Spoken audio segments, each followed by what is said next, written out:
नमस्कार, news flash में आपका स्वागत है। बढ़ते हैं आज की ताज़ा खबरों की ओर। रोहतक से कांग्रेस उम्मीदवार दीपेंद्र हुड्डा ने कोसली हलके में चुनावी जनसभाएं की और कोसली हलके के पिछड़ेपन का कारण निवर्तमान सांसद और मुख्यमंत्री को बताया। दीपेंद्र हुड्डा ने कहा कि 10 वर्षों से दोनों ने कोसली हलके का दौरा नहीं किया। उन्होंने कहा कि धन्यवाद करने तक सांसद जनता के बीच में नहीं पहुंचे। बता दें कि रोहतक लोकसभा से भाजपा ने अपनी तरफ से डॉक्टर अरविंद शर्मा ने एक बार फिर चुनावी मैदान में उतारा है, जबकि कांग्रेस से दीपेंद्र हुड्डा चुनाव लड़ रहे हैं।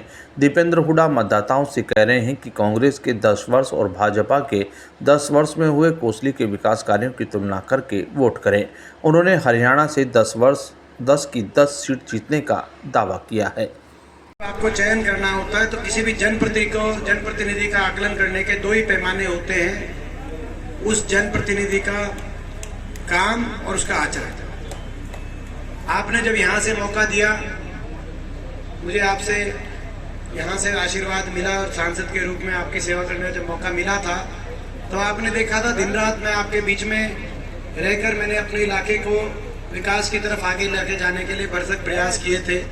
मैं केवल एक ही उदाहरण देना चाहता हूँ, शिक्षा का, और फिर अपने गांव का मैं देना चाहता हूँ कि शिक्षा क्षेत्र में कोसली विधानसभा में उस समय आपके आशीर्वाद से जब हमारी सरकार थी तो 18 शिक्षा के सरकार के संस्थान, उच्च शिक्षा के संस्थान, जिसमें कॉलेज, जिसमें गुरावड़ा कॉलेज, कोसलिया कॉलेज, ITI, चाहे बेरली की ITI हो, कोसली की ITI हो, पॉलिटेक्निक, इंजीनियरिंग कॉलेज जो जैनाबाद में बना, डूला हिर में रीजनल सेंटर बना, भारतीय में केंद्रीय विद्यालय बना, 18 उच्च शिक्षा के संस्थान कोसली में आए और कोसली के आसपास 2 यूनिवर्सिटी बनाने का उस समय काम हुआ था। मीरपुर में विश्वविद्यालय बना, महेंद्रगढ़ में विश्वविद्यालय बना, जबकि 2004 से पहले पूरे दक्षिण हरियाणा में कोई भी एक भी विश्वविद्यालय नहीं था।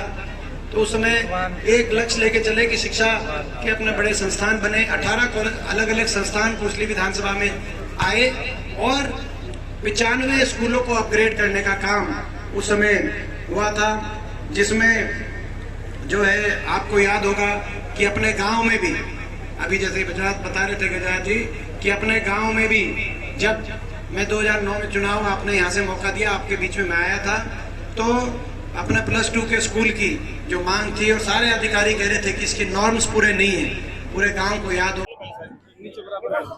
ठीक है भाई, हमारे साथ जितनी भी टीम चल रही है सभी का जीवड़ा में लंच का प्रोग्राम है। लंच प्रोग्राम करने के बाद जीवड़ा में सभी ने लंच करना है, पूरी टीम ने। प्लीज 2 मिनट के लिए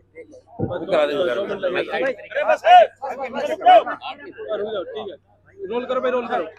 लगातार आप जिस तरीके से गांव के दौरे कर रहे हैं, किस प्रकार का सहयोग, समर्थन? हमें पूरा विश्वास, मेरे को पूरा विश्वास है रोहतक लोकसभा क्षेत्र से सभी लोगों का बहुत आशीर्वाद मिलेगा और इस बार निश्चित तौर से बड़े बहुमत से यहाँ से कांग्रेस पार्टी जीतेगी, ऐसा हमें पूरा विश्वास है। कोसली क्षेत्र पिछले 10 सालों की बात करें तो काफी उपेक्षा का शिकार हुई विकास के मामले में, क्या कहें? देखिए सरकार जिम्मेदार है। 10 वर्ष में जैसे मैंने बताया, मुख्यमंत्री जी स्वयं खट्टर साहब एक बार कोसली में आए, वो भी पिछले 5 साल। और जो अभी हमारे जो सांसद हैं यहाँ से, जिनको जिता के भेजा था, उनके पास भी धन्यवादी दौरा तक का गांव के अंदर समय नहीं निकल पाया। वो केवल पार्टी के कार्यक्रमों में आते थे, तो उन्होंने भी कोई काम नहीं कराया। तो पूरे क्षेत्र में, और जो मौजूदा जो विधायक, उनका भी कोई क्षेत्र के अंदर विकास कार्यों में कोई रुचि ज़्यादा दिखाई नहीं दी।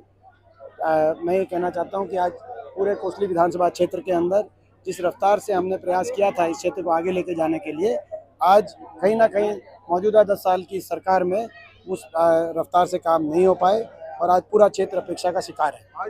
लेकिन हाँ, आज डॉक्टर अरविंद शर्मा ने नामांकन किया, राजनाथ आए वहाँ पर, वो भी बड़े दिखे हैं, क्या कुछ फर्क पड़ेगा वोट बैंक? देखिए वो तो उन्होंने, जब वो अब किसी नेता का बुलाने के साथ साथ वो ये भी बताएं कि उन लोग ने क्या काम किए 5 साल, और 5 साल वो गांव में जाके कह रहे हैं मैं इस बार नहीं आ पाया, आगे आऊँगा। तो इन 5 साल क्यों नहीं आए, क्या ये कारण रहे, वही लोगों को बताना चाहिए। भाजपा की 400 पार के नारे को किस प्रकार से देखते हैं? मैं समझता हूँ कि जो भाजपा ने एक बात कही कि 400 पार, भाजपा के नेताओं ने कहा कि हम इसलिए 400 पार कह रहे हैं कि हम बाबा साहब का संविधान तोड़ेंगे। बाबा साहब का संविधान तो कि तो नज़दीक भी भाजपा को नहीं आने देंगे। कुछ टूटेगा तो देश में भाजपा का घमंड टूटेगा। सर, भाजपा के कुछ लोग ये कह रहे हैं कि जिस प्रकार से इग्नोर किया गया दिग्गज नेताओं को, उनका टिकट कटा, तो इसका कितना असर पड़ेगा? काफी असर पड़ेगा। देखिए आपका क्या सोच है? मुझे मैं समझता हूँ कांग्रेस 10 की 10 सीटों पे मजबूती से कांग्रेस जीतेगी। ठीक है, थैंक यू, धन्यवाद।